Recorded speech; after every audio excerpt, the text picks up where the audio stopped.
immediate ceasefire. It seems that we have now via phone His Excellency Ambassador Orabi. Thank you very much for being with us, sir. A very good morning to you. Good morning. How are you? Sir, as I said in my intro, that we are going to shed more light on the important gathering which took place yesterday in Riyadh. And in the speech of President Abdel Fattah al-Sisi, of course, he thanked Saudi Arabia for hosting this summit in very critical, hard circumstances with the atrocities and with the barbaric actions of the Israeli occupation in Gaza. Before going into detail, sir, tell me about your vision regarding the important points which were tackled in the speech of the President. I think President Sisi, he was so specific, and I think he addressed certain subjects which were very important, and I think it should be in the priority of any action in the near future. So the President, I think he drew a roadmap how to tackle peacefully, the issue of the crisis now in Gaza. And he considered that the Arab world and the Islamic world also, they are now witnessing a very critical juncture. So we have to act quickly and try to convince the public opinion in all the countries and even the politicians in the Western countries in order to impose immediately complete ceasefire, not just a humanitarian ceasefire.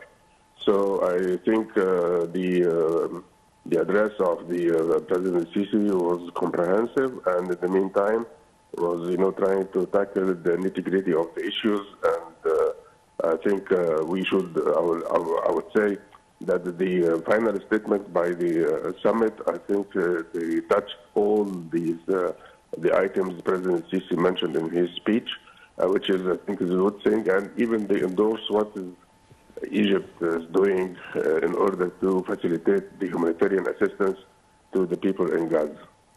Yes, sir. And regarding the diplomatic efforts, I mean, since you mentioned the final statement, which included a number of points which were also included in the speech of President Sisi and other speeches by other leaders who addressed the nation, indeed. Well, among the results, the formation of a committee comprising a number of top diplomats from Egypt, Saudi Arabia, Jordan, Palestine and Turkey to convey this message to the international community and to insist on the establishment of an independent Palestinian state with Al-Quds as its capital in the frame or under the umbrella of the Arab Peace Initiative. How do you see this issue and how do you see the formation of this committee? I believe it is a very important step. And I think we should embark on vigorous diplomatic efforts in order to deal with the Western countries, in order to convince them that there is no time now. We have to jump in certain actions. And in the meantime, the first priority should be the ceasefire from both sides, of course. And this will give us a sort of impetus to how to implement the Arab Islamic Summit declaration. And but anyway, this will be an important step, but it will take a lot of efforts, and we should exert all the diplomatic efforts by this group or this committee. And I think they are able to convince the others with our views, because these countries, they have a lot of good influence on the Western countries, and they have a very good connections with them. Of course, Egypt will play an important role, a pivotal role actually in this committee, because we are the hub for all the assistance. And I am sure that the international community will listen to what they will listen to their approach, and in the meantime, this might be very good results after that. But the problem that we don't have time. This is the main problem now, because each minute it means killing of Palestinian people in Gaza, which is a very bad thing, and we should act quickly and try to convince the international community that, okay, this is the right time now to stop all the hostilities, and I guess this will be the first step and a very important step. And also it revealed in front of the international community how the Israeli side is that stubborn, and they are putting those obstacles in front of the humanitarian aid. And unfortunately, as you kindly mentioned, this means the killing of innocent babies in incubators in hospitals. And it was said, and it was very much clear, that only now very few, maybe less than 10 hospitals in the Gaza Strip are introducing this health service, but the rest of the 35 hospitals are out of action due to the lack of fuel, in addition to the bombardments. How do you see now the pressure on the Israeli side, at least to implement a humanitarian truce for the access or for guaranteeing the sustainable flow of humanitarian aid to the Gazans, including fuel, water, of course electricity, communications, medical supplies, you name it?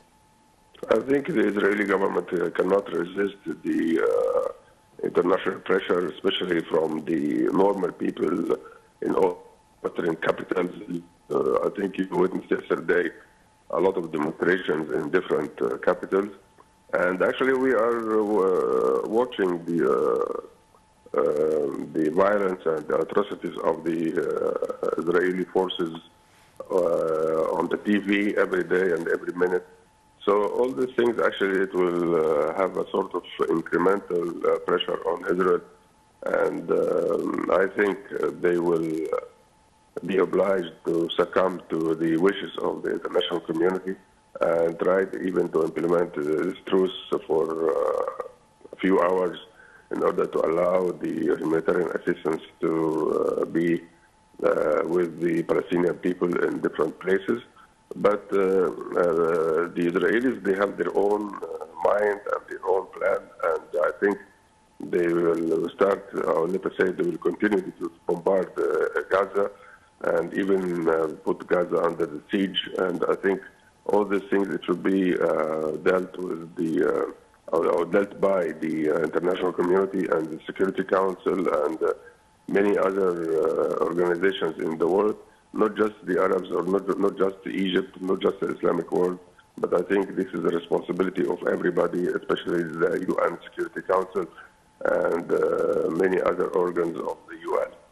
Yes, sir. And in fact, many of the Arab and Islamic leaders yesterday in their speeches, they really thanked Egypt for the pivotal role and for being the only source of humanitarian aid to Gaza, and to receive the humanitarian aid coming from all over the world to whether El Arish airport or to the Rafah crossing to guarantee or the safety or the access of humanitarian aid to the enclave.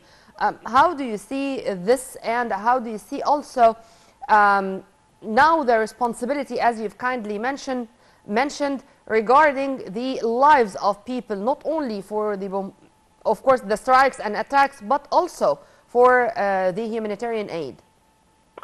Well, I think yesterday it was so clear that all the gathering, all the leaders and in all the speeches, actually, they expressed their gratitude and appreciation to what Egypt did since the 7th of October in different fields. But of course, most of them, they were maybe addressing the point of that Egypt is the main facilitator for the humanitarian assistance to the Palestinian people in Gaza. And of course, this is our responsibility. I mean, as Egypt, and Egypt is always in the forefront of any action to help the Palestinians. And this will demonstrate that Egypt can be instrumental in any peaceful talks in the future. And I think we will have, or let us say, we will exert every effort in order to implement the ceasefire, and then after that we can embark on a serious peace process in order to give the Palestinians some hope that this was they my might. coming question, sir, because it was also said yesterday in many of the speeches that what is taking place is the result of the political deadlock Yeah, and of for the lack of communication and for losing hope that the two sides can return back to the negotiating table and can reach comprehensive peace, which also all the Arab and Islamic leaders yesterday said that it cannot be achieved except via the two-state solution. If you want to elaborate on sure. that too. Sure, yeah. I think, the solution is so clear, and we can reach it in a very, I would say, minimal efforts. But unfortunately, the Israelis are so adamant now, and they don't see the peaceful solution, and they never, I would say, try to accept the idea that a Palestinian state should be the immediate neighbor of Israel, and they can live together peacefully and in a good atmosphere. One day, the Israelis, they will realize that the price of peace is less than the price of war. And I think one of the good things of the 7th of October that the Israelis start now to think that they cannot achieve their targets or their goals with power, but they could be also achieved by peaceful talks. And this might be even more comfortable for everybody, and it will not cost anybody souls or money or even weapons and so on. So the Israelis, one day they will be realistic, but I don't know when that. But I think the situation in Gaza now will force them to start to rethink about their approach towards the issue. And they might one day also try to have peaceful talks and go to the negotiating table and try to reach a sort of agreement with the Palestinians. I think this would be the right thing for everybody in our region and even in the world. But we need some pressure from the United States and the Western countries, and we have to embark on serious peace talks. But of course, you can see that the international situation is not so ripe now for these things, because we are on the verge of having the American election very soon, and I think the American administration will be busy after that.